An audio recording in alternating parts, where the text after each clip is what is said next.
Welcome to the Mentor Podcast, where the most highly motivated entrepreneurs come to get their weekly dose of financial stability with host Ron LeGrand, as well as other nationally recognized thought leaders who will teach you how to get, grow, and protect your wealth. Well, hello, everybody. This is Ron LeGrand with another episode of the Mentor Podcast, designed to help you make a lot more money, make it faster, and keep more of it. I have a special guest today. His name is Ross Hamilton. And he's got a subject that I think is going to be near and dear to your heart if you're interested in raising cash, that is. Happens to be a specialty. I don't know anybody that knows more about Ross than Ross, so I'm going to let him tell you who he is and why you should be listening to him. And we're going to get right to how you can actually get all the money you want to do the deals that you want to pay cash for, because he is the connected investor. Ross, how are you, sir? Ron, I'm doing really well, and I'm excited to be here speaking with all your members. Okay, so tell us a little bit about who you are and what you do. I'm sure many of our listeners have heard of you. So why should we care what you have to say today? Yeah, well, that's putting you on the spot, isn't it? Yeah, that's a good way to phrase it. So, Ross Hamilton, CEO of ConnectedInvestors.com, a social network for real estate investors, been around since 2005. I've been actually flipping real estate since I was 19 years old. My mentor was actually one of Ron's students. So I was indirectly, actually, Ron, I would go into my mentor's office, and at night, whenever everyone left, and I would just read your courses because I couldn't afford them, right? Yeah. I was like, man, these things are thousands of dollars. And I would just sit there and just read them all night. Sometimes I'd make copies and bring them home. Don't tell my mentor, I guess I'm admitting that I stole your course. But anyway, what goes around comes around. You're not the first one, Ross. You're not. Yeah, exactly. So started investing in real estate at about 19 years old. Made a lot of money using a lot of the tactics that Ron shares. And I realized something: the more connections I had, the more money I was able to make in real estate. So back then, social media was just a kid's toy, but I was a kid, right? Facebook was only in a few colleges. And I said, it'd be great if there was like a Facebook just for real estate investors so I can connect with other real estate investors and expand my business outside of my own market. So we founded Connected Investors. We grew that into almost 1 million members now that use our platform to connect with each other. And what we're going to be talking about a lot here is the private and hard money side of my business and my journey, to where, Ron, I was actually competing in an Ironman triathlon. And when I was training, one of the gentlemen who was also training was the CEO of a little company called Lending Tree. You ever heard of it? Oh, yeah. Yeah. His name was Doug Lebda, really awesome guy. And we were sitting there, talking about, this Ironman we were doing. And I told him a little bit about what I did. And he said, you know what? Funding in that industry kind of sounds like funding for the owner-occupied side of the world back in 95 when I started Lending Tree. So he actually came on board as an advisor and a mentor in my company and helped us craft a Lending Tree style experience for real estate investors, meaning you can press a few buttons and have non-bank private lenders compete to be your funding partners. You're flipping the script, right? Yeah. They're making you offers. You're not making them offers. And it is been a phenomenal ride ever since we launched that. We do about $5 billion a month in loans come through that portal. So I can definitely say there's no one in the country that sees more funding than we do. Yeah. Well, you've come a long way, young man. That's a heck of a feat. So this thing that you've got set up now, let's go back here a minute and let's explain who probably even should be looking for this money, because there's the ugly house business where you need to raise the money if you actually want to buy the house and rehab it and retail it, or if you want to buy the house to take the pressure off of wholesaling it. In today's market, wholesaling is pretty simple, and there's so many greater fools out there paying too much for the property. You shouldn't have any trouble getting rid of it. But what if you don't get rid of it? Sometimes you need to actually fund it so that you can have more than one exit strategy on it and then take the rush off. So cash is needed for both of those things. On the other side of the world, terms, we don't need to go raise money. But I've been teaching for a long time now, Ross, don't just do one thing. Don't just serve one master. I think you ought to do all of it. Now, I do more on terms than I do on the ugly house business, but it wasn't always that way, because there was times when I didn't do anything but wholesale and retail. I didn't even know the terms business. And we were always raising money. And ultimately, I learned to develop my own private lenders, which I'm going to teach my people to do. But Yeah. in the meantime, don't let a deal go by because of money when it's so easy to get. So go ahead and explain your platform, and maybe you can even give us some examples of what kind of money you're talking about. And I know that each lenders have their own parameters, but give us a thumbnail sketch. Yeah. Yeah. So again, Ron, yeah, you explained it perfectly. For individuals who are looking for properties to fix and flip, Mm-hmm. or to buy and hold, and you're not able to work out terms for whatever reason, maybe you ask the person the question, what's the least you'd take all cash, and it's super low, and they're like, I don't want to sell on terms, but I'll take 50 cents on the dollar. Well, great. You can go right to our portal, privatelenders.com, and you can start conversations with individuals. Now, the terms are, everyone that's part of our network goes through a huge verification process. There's long contracts. They actually pay us for access to you. So you get to use it for free. So they pay us every time we make a connection. Mm-hmm. They pay us a small connection fee. Now, we don't raise the price of lending at all. We're not brokers. We don't add any fees on like that. We're just a fast, fluid way for lenders to connect with borrowers without getting in the middle. I just wanted to be fast and easy. So to reiterate, your money comes from your lenders, not your borrowers. Exactly. Okay. All right. They're paying us a lot of money because they've raised billions of dollars and they need to deploy it. There's more money out there, Ron, right now than there are deals. Oh, billions more than there are. Always, money is always chasing deals. Some people think it's the other way around, don't they? Deals are always, if you go get a deal, trust me, the money's not very far behind because the people with money have to do something with that money. And when they can get a decent rate of return on a property that you bring them that's secured well, what else are you going to do with money that is safer than that and gets a higher return than that? I guess there's always a stock market where it's safe, though, huh, Ross? Oh, yeah. Yes, as safe as could be. Sure. Yeah, okay. So, yeah. But Ron, you're right, man. If the deal, people that have a hard time getting money for real estate have crappy deals. If the deal is good, the money will follow. I never thought about that, but that's absolutely true. Yeah. If you can't raise the money, you shouldn't raise the money because your deal sucks. You probably pay too much for it. Yeah. Of course, these people are also going to serve as a safety net to make sure you don't make stupid mistakes like that, aren't they? Yeah, I mean, they're putting up a lot of the risk. Now, with one unintended consequence, not a consequence, a benefit that kind of came from doing all this, Ron, is we've been able to stop so many scammers out there. Yeah. I just want to make sure your listeners know, don't go on any forum, whether it's our forum or any of the other forums out there, and talk to a stranger that you've never met before that promises they're going to give you money and fund your deals at a ridiculously low rate. They're emailing you from a Gmail address. There's a lot of fraud out there. Now, if you're like Ron teaches you how to build real relationships with real people and private lenders, absolutely. But don't meet someone on Craigslist who says they're going to be your lender and then wire them some money. We have seen so much fraud on that side of the business because those lenders, they try to become part of our network and we find them every single time. We've turned those individuals over to the authorities. We've got bank accounts frozen that had $500,000 in stolen money in there before. So it's really important to vet your private lender if they're actively like reaching out to you. So in other words, your lenders don't ask for any upfront fees? So, well, because we're commercial and residential. So some of our bigger commercial lenders, there will be upfront fees because a commercial lender, I mean, they have to do tons of due diligence, especially with a big commercial deal. So there may be upfront fees on some of the commercial side.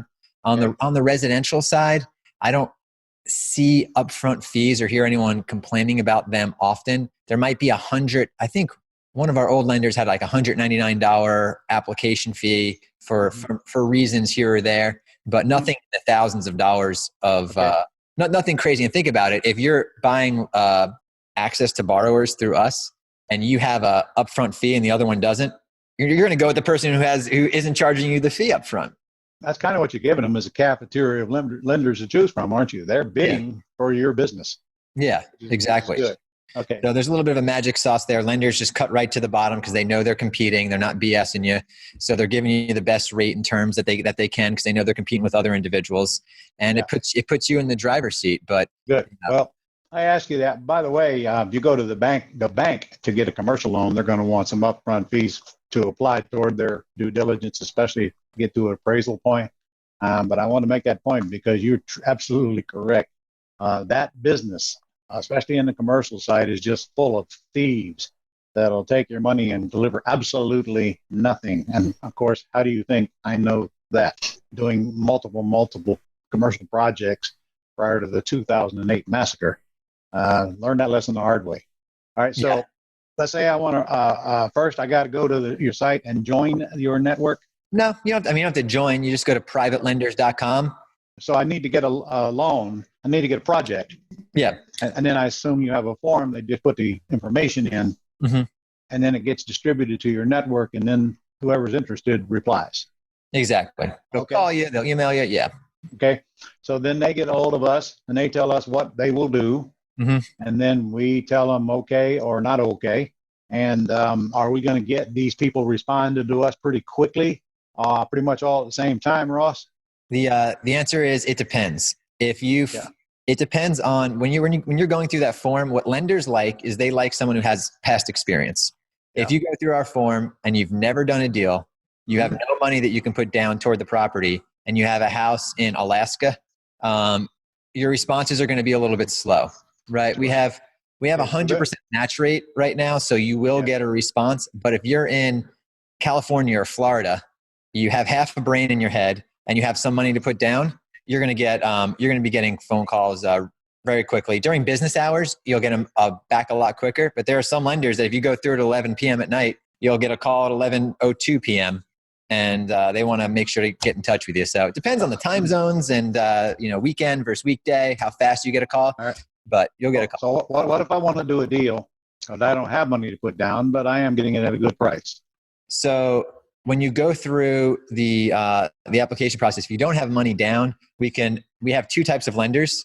We have down payment lenders that help you with the money down, and then you have your traditional private or hard money lenders that can bring some money to the table. But if you don't have any money down and no one would loan you money down, the best thing you can possibly do is have some sort of a partner, right? Someone who has a lot of, if you don't have any money down, but you have a lot of experience, you might, if you really know what you're doing and you have no money down, you might be able to make your way through. If you have no money down and no experience, you need to go find a partner that has about 10, 15% down and has some experience, and then people will be fighting over you.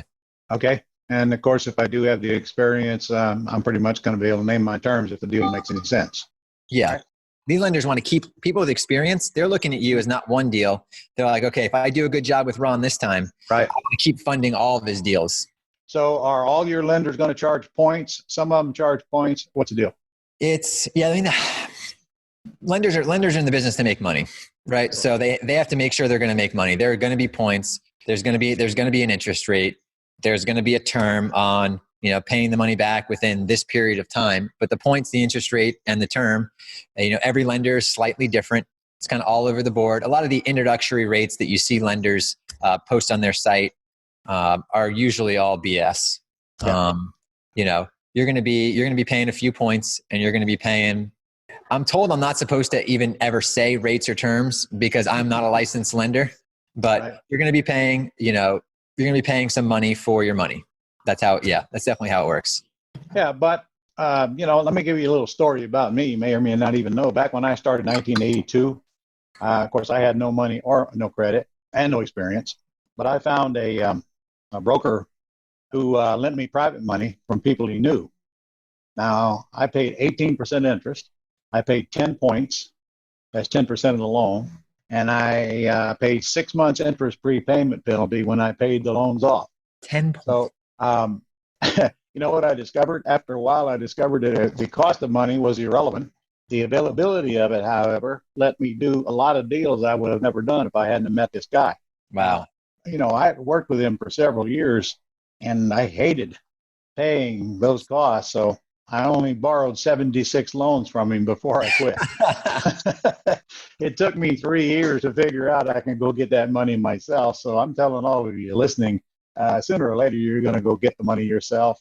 But until then, don't let the deals go by. It don't make any difference what the interest rate is. You're not going to be in the deal long enough for it to matter.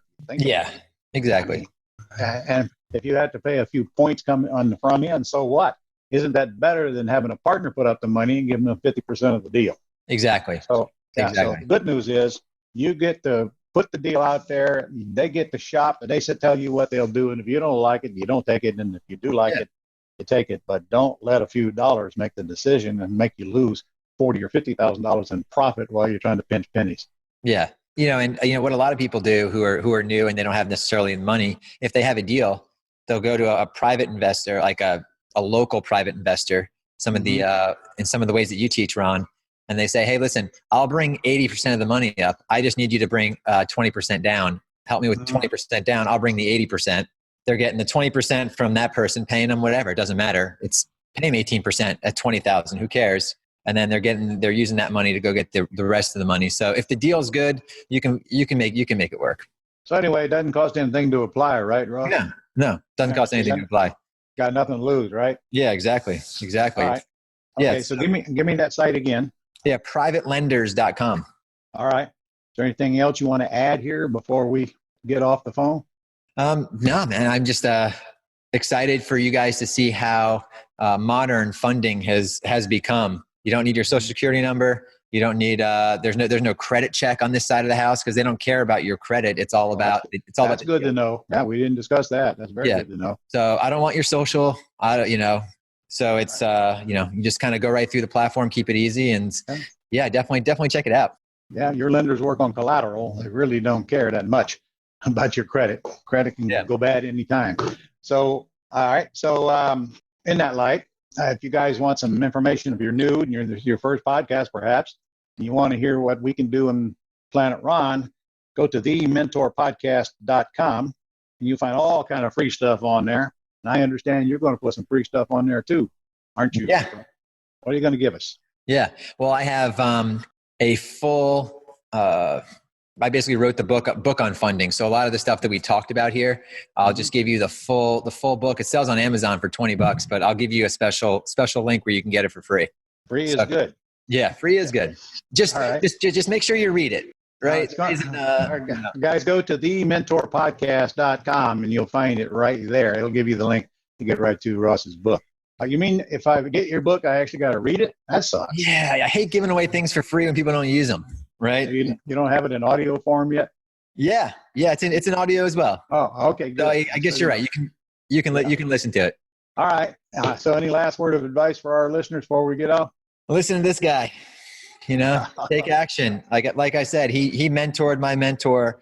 The term strategy made me so much money. Ron, a few deals I did, I would get people to sell or finance me the deal. This is something I learned indirectly through you. If they had a lot of equity, they'd finance it to me at 0% interest. So I'd be making a $1,500 a month payment to them. The principal will be coming down. Then I'd be getting a $2,000 a month payment from someone else, and the principal doesn't go down. I heard that works. Yeah. Oh my gosh. Some of the best deals I did were on, we're on terms. So. All right. Guys, go to thementorpodcast.com. You get some free information on all that stuff, plus Ross's and a lot of other stuff we have mounted there as well. So I want to thank you for being on the show today, Ross. Absolutely. It's always good to have great people on here that are making things happen and not just talking about making them happen. All right. Well, thank everybody else for listening. We'll see you on the next episode of the Mentor Podcast. That's all for this edition of the Mentor Podcast. To connect with Ron and learn how you can attain financial freedom, as well as up-to-date strategies to grow and protect your wealth based on today's discussion, go to www.connectwiththementor.com.